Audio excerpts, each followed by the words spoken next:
Allahu Akbar, Allahu Akbar, Allahu Akbar, Allahu Akbar, Allahu Akbar, Allahu Akbar, Allahu Akbar, Allahu Akbar, Allahu Akbar kabira walhamdulillahi katsira, subhanallahi bukratan wa asila, la ilaha illallah, wallahu akbar, Allahu akbar walillahil hamd.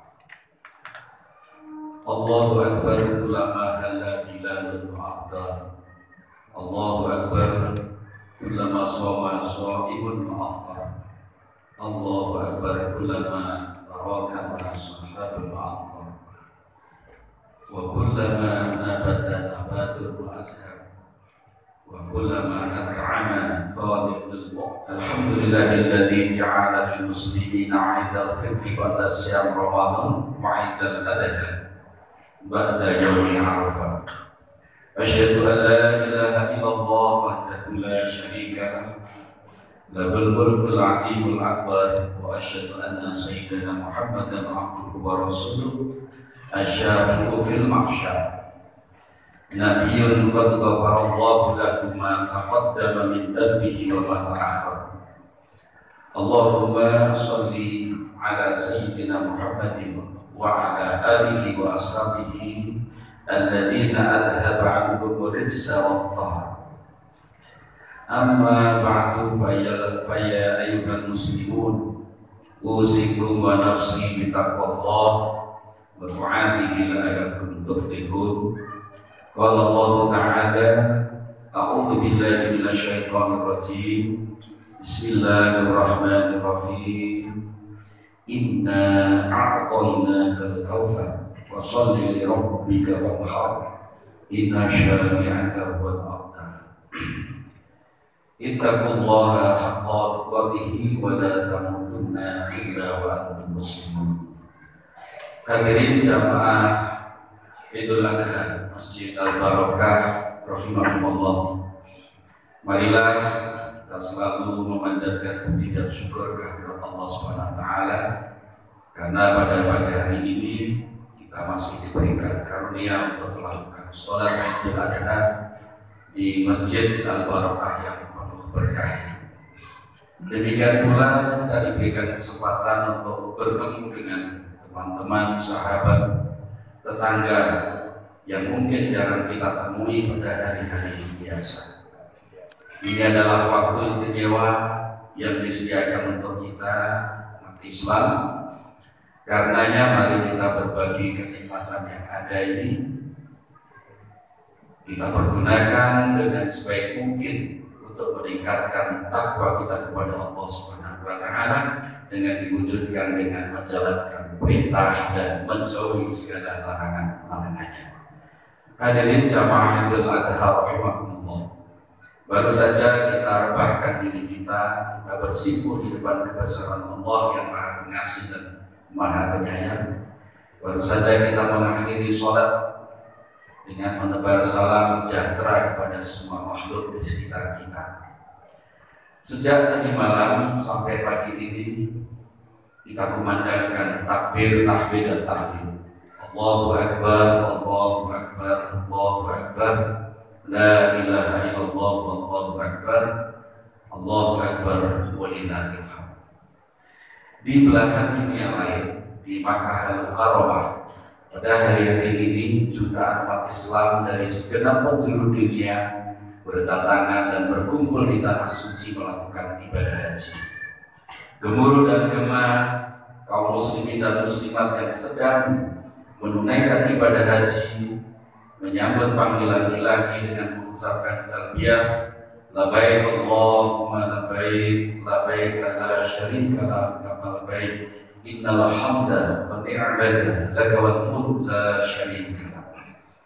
Masyaallah hadirin rahimakumullah. Idul Adha yang khas dengan ibadah kurban merupakan bentuk rasa syukur kita kepada Allah Subhanahu wa taala. Demikian ini karena banyaknya anugerah Allah Subhanahu wa taala yang dilimpahkan atau yang telah diberikan kepada kita. Kita telah diberi banyak nikmat oleh Allah Subhanahu wa taala. anggota tubuh kita yang kita miliki, dari mulai kepala, telinga, tangan, kaki, hidung, dan lain-lain, semuanya adalah nikmat yang tidak mungkin terbeli. Jika dihitung berapa harganya, pastilah tidak bisa dinominalkan. Bahkan mungkin bisa beratus-ratus juta atau bermiliar-miliar rupiah. Demikian juga udara yang kita hirup, biji-bijian yang kita makan, kendaraan yang kita tumpangi, semuanya disediakan oleh Allah Subhanahu wa taala yang Maha Pengasih lagi Maha Penyayang untuk manusia. Wallahu khalaqa lakum ma fil ardi jami'an. Allah Subhanahu wa taala telah menciptakan yang ada di dunia ini untuk kita semuanya. Semua kalau dihitung dengan nominal angka manusia pasti tidak akan terhingga dan tidak terhitung. Tentang syukur ini Allah SWT berfirman dalam surat Al-Hajj ayat 36. A'udzu billahi minasyaitonir rajim. Wal kunna ja'alnaha lakum min sya'airillahi lakum biha khair. Wadhkuru ismallahi 'alaiha shawaf. Wa idza wajabat junubuha fakulu minha wa at'imul qani'a wal mu'tar. Kadzalika sakharnaha lakum la'allakum tashkurun. Yang maknanya, dan telah kami jadikan untuk kamu unta-unta itu sebagian dari syiar Allah. Kamu memperoleh kebaikan yang banyak padanya. Maka sebutlah olehmu nama Allah ketika kamu menyembelihnya dalam keadaan berdiri dan telah terikat. Kemudian apabila telah roboh atau telah mati, maka makanlah sebagiannya dan beri makanlah orang-orang yang rela dengan apa yang ada padanya, yang tidak meminta-minta dan orang yang meminta. Demikianlah kami telah menundukkan unta-unta itu kepada kamu. Mudah-mudahan kamu bersyukur. Ma'asyiral hadirin jamaah Idul Adha rahimakumullah. Hari raya Idul Adha selalu saja menjadi rekonstruksi sejarah masa lampau.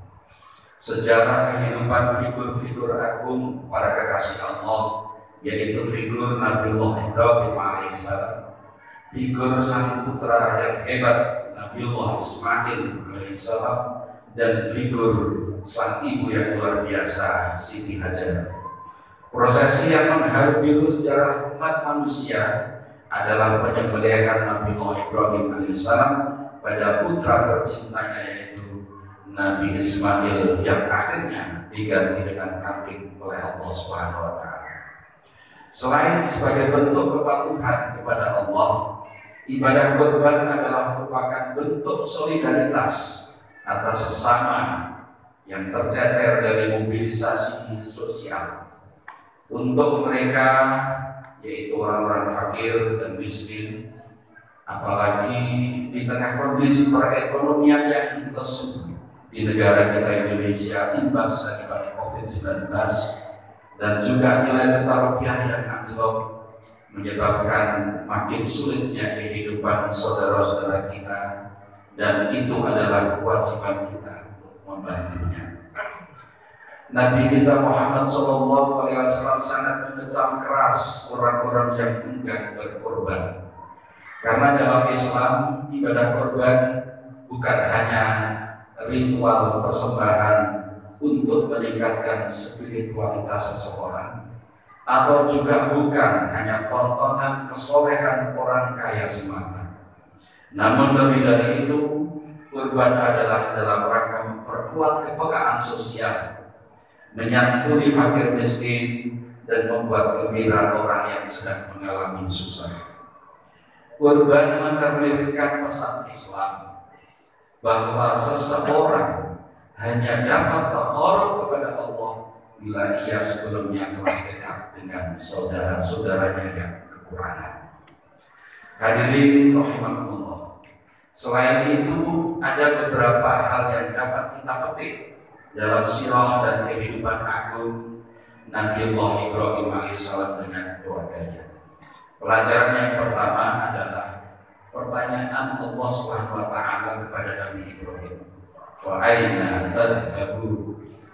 Ketika Nabi Ibrahim yang dikenal kaya raya dengan 1000 ekor domba, 300 ekor lembu dan 100 ekor unta, beliau ditanya hendak kemana ia pergi.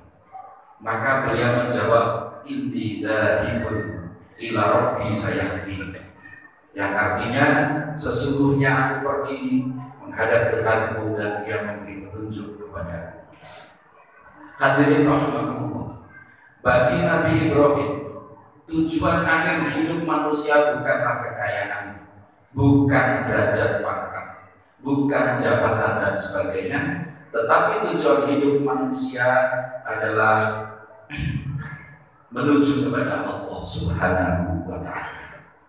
Karena seperti dimaklumi sebagai sunatullah, manusia selalu bergerak sesuai dengan naluri bawaannya, ingin memperluas wawasan dan pengalaman hidupnya.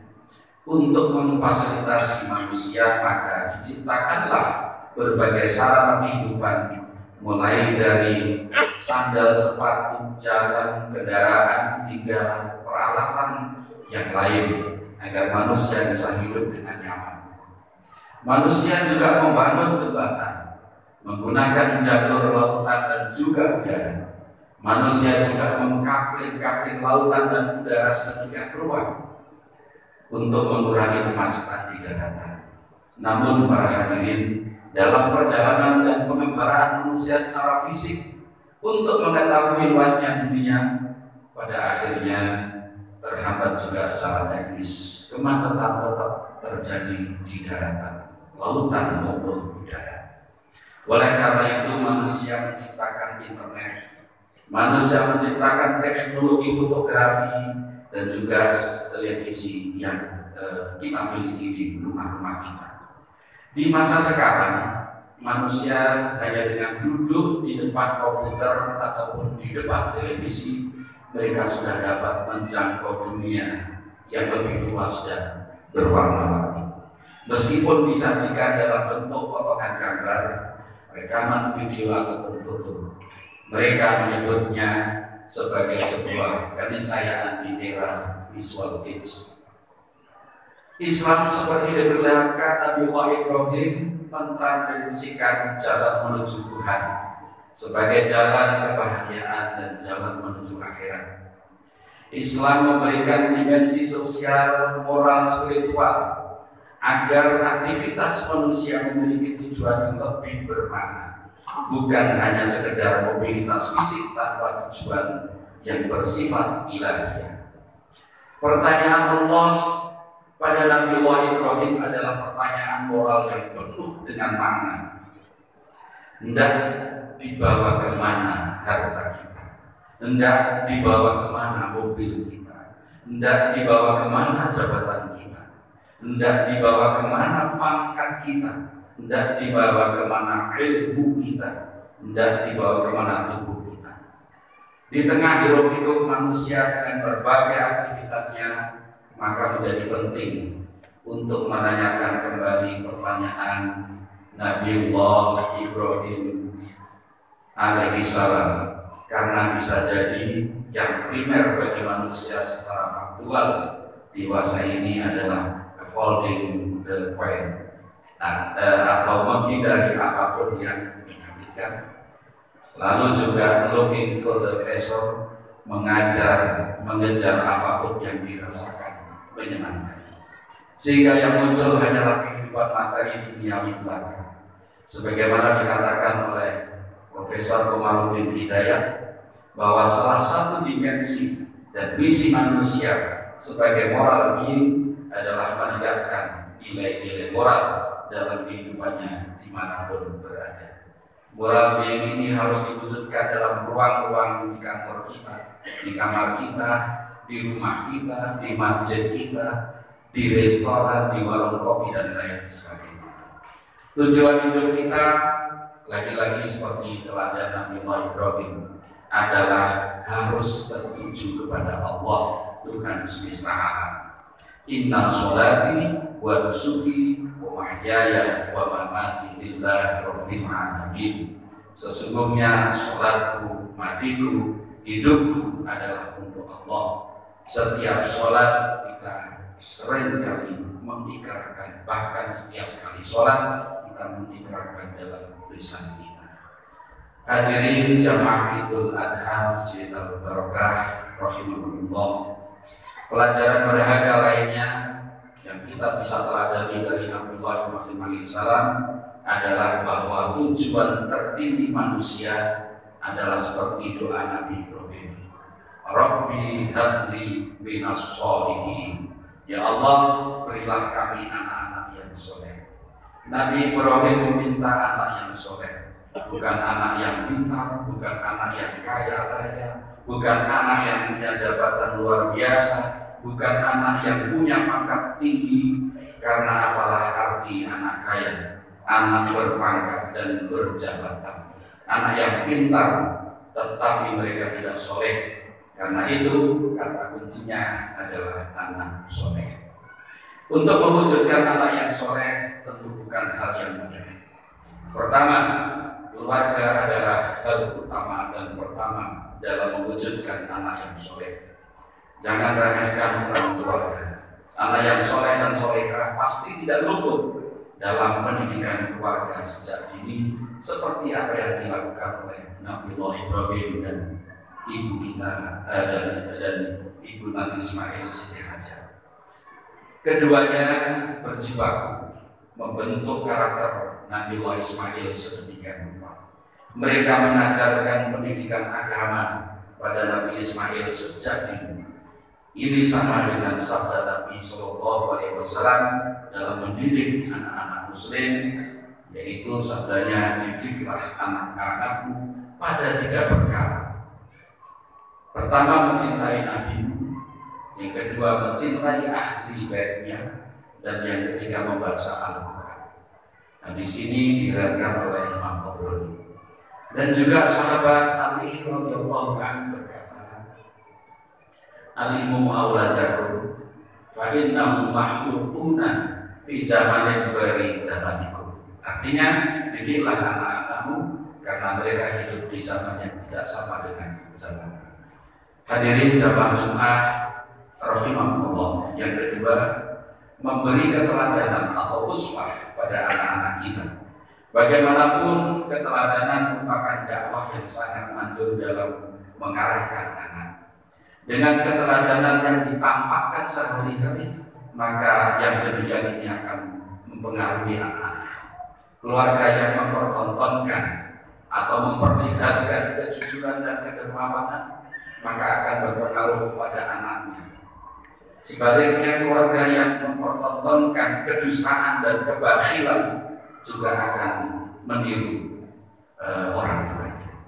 Karena itu Imam Abdullah Nasir Umar dalam kitab Tarbiyatul Aulad mengutip satu syair dari Abdul Aswad Ad-Duwali yang melontarkan kecaman bagi para pengajar atau orang tua yang tidak tunduk bertentangan dengan ucapannya. Ya ayyuhar rajulul mu'allim ghairah hal la nafsika kana ta'lim tasibud dawa'a lidis saqami wa tidna kaima yasiku bihi wa anta saqim wa taraka uslihu bi rasyati aqulan abadan wa anta min rasyati abid fabda bi nafsik fadharha an bayyiha fa idza intahat anhu fa anta hakim wa hunaka ibbalu ma taqulu wa yahdati bil qawli minka wa yanfa'u ta'lim, yang artinya, wahai orang yang mengajar orang lain, kenapa engkau tidak juga menyadari dirimu sendiri? Engkau terangkan bermacam obat bagi segala penyakit agar semua yang sakit menjadi sembuh, sedangkan engkau sendiri ditimpa sakit. Obatilah dirimu dahulu, lalu cegahlah agar tidak menular pada orang lain. Dengan demikian, engkau adalah seorang yang bijak. Apa yang engkau nasihatkan akan mereka terima dan ikuti. Ilmu yang engkau ajarkan akan bermanfaat bagi mereka. Kemudian yang ketiga adalah kumpulkan anak-anak kita dengan teman-teman yang baik atau teman yang soleh dan solihah.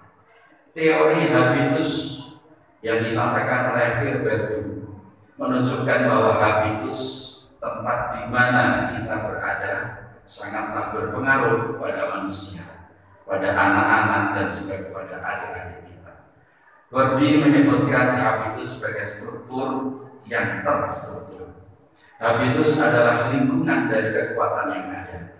Almarhum Sibah Haji Abdul Muhid Zadi selalu memberikan nasihat pada orang-orang yang isi nasihatnya adalah lebih baik sekolah yang berakhlakul karimah meskipun tidak bermutu daripada bermutu tetapi tidak berakhlakul karimah. Untuk memilih pendidikan yang karena itu carilah habitus yang baik-baik, jangan terjerumus pada habitus yang kurang baik sehingga menyebabkan kita masuk dalam habitus tersebut. Ma'asyiral hadirin rahimakumullah, demikianlah khutbah yang kami sampaikan. Semoga bermanfaat bagi kita semuanya dan semoga ibadah kita, kurban kita, sujud kita, tadarruk kita diterima oleh Allah Subhanahu wa taala. Bismillahirrahmanirrahim. Aflaha man tazakka wa dzakara isma rabbih wa shalla. Barakallahu li wa lakum bil Qur'anil 'azim wa nafa'ani wa iyyakum bima fihi min ayatil hakim wa taqabbala minkum tilawatahu innahu huwas samiul 'alim. Allahumma salli wa sallim ala sayyidina wa maulana Muhammadin wa sallim wa barik ala kulli sahabati rasulillahi ajma'in. Allahu akbar, Allahu akbar, Allahu akbar, Allahu akbar, Allahu akbar, Allahu akbar, Allahu akbar. Allahu akbar kabira walhamdulillahi katsira subhanallahi bukratan wa asila la ilaha illallah wallahu akbar wa lillahil hamd. Alhamdulillah alladzi aqadha ni'amahu 'alaina wa 'azam wa in ta'uddu ni'matallahi la tuhsuha. Asyhadu an la ilaha illallah wahdahu la syarika lah asbagha ni'amahu 'alaina dhahiraha wa batinaha. Wa asyhadu anna Muhammadan 'abduhu wa rasuluh, rasulun istafahu ala jami'il bariyah malakiha wa insiha wa jinniha. Amma ba'du fa ya ayyuhan nas wa ya ayyuhan nas ittaqullaha bima amar wa tahu amanaha wa'lamu anna Allaha amara bil 'amli bada bi nafsi wa thana bi malaikatihi bi qudsi wa qala ta'ala inna Allaha wa malaikatahu yusholluna 'alan nabi ya ayyuhalladzina amanu shallu 'alaihi wa sallimu taslima. Allahumma shalli wa sallim 'ala sayyidina Muhammadin wa 'ala alihi wa sahbihi ahli kamal fi biqa'il ardi wuduha wa qaraha. Allahumma shalli 'ala sayyidina Muhammadin wa 'ala ali sayyidina Muhammadin kama shallaita 'ala sayyidina Ibrahim wa 'ala ali sayyidina Ibrahim. Barik ala sayyidina Muhammadin wa ala ali sayyidina Muhammadin kama barakta ala sayyidina Ibrahim wa ala ali sayyidina Ibrahim fil alamin innaka Hamidum Majid. Allahumma ighfir lil muslimin wal muslimat wal mu'minin wal mu'minat al ahya'i minhum wal amwat innaka sami'un qaribun mujibud da'awat wa ya qadiyal hajat. Allahumma wafiqna li amalin shalihin yabqa naf'uhu ala mamalil ghurur wajadibna minan nawahi wa a'malin yataqur. Allahumma aslih ulata umurina wa barik lana fi ulumina wa a'malina. Allahumma alif baina qulubina wa aslih data bainana. Rabbana la tuzigh qulubana ba'da idh hadaytana wa hab lana min ladunka rahmah innaka antal wahhab. Rabbana atina fid dunya hasanah wa fil akhirati hasanah wa qina adzabannar. Barakallah, inna Allah ya'muru bil 'adli wal ihsan wa ita'i dzil qurba wa yanha 'anil fahsya'i wal munkari wal baghi ya'idukum la'allakum tadhakkarun. Wadhkurullaha al-'azim washkuruhu 'ala ni'amihi yazidkum wa la dzikrullahi